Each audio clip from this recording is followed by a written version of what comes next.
Okay, so in Google Classroom, there is this assignment. It's called Using Loops and Switches. And it has 4 different things that you have to program your robot to do. When you get into the Lego Mindstorm software, you have to know what a loop and a switch is. So if you click on the orange tab, this is a loop and this is a switch. A loop, what it does is it makes whatever you put inside of it, whatever programs inside of it, it's going to do that over and over and over again. So if you wanted your robot to wait for the touch sensor to be pressed,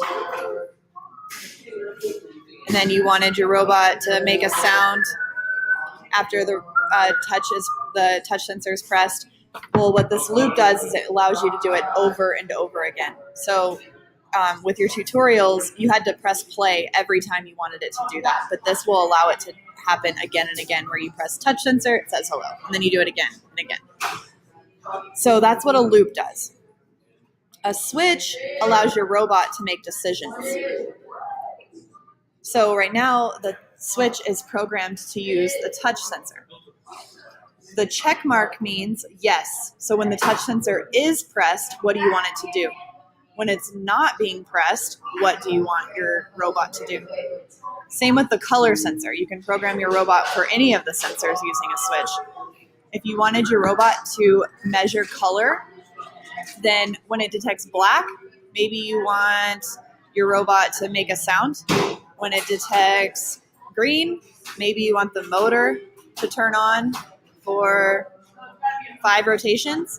But then also what you need to know is if you're trying to program for the color sensor, you probably want to put another switch inside the loop and put it on the color sensor, because you want to be able to program your robot for when it's not detecting a color at all. So maybe when your robot's not detecting a color, you want the motor to turn off.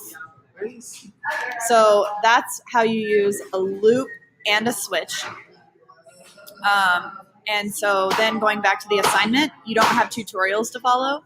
You have to figure out how to program your robot to do all 4 of these things. And then when you're done with each one, you have to take a screenshot of the program, turn that in, and also turn in a video of these things happening.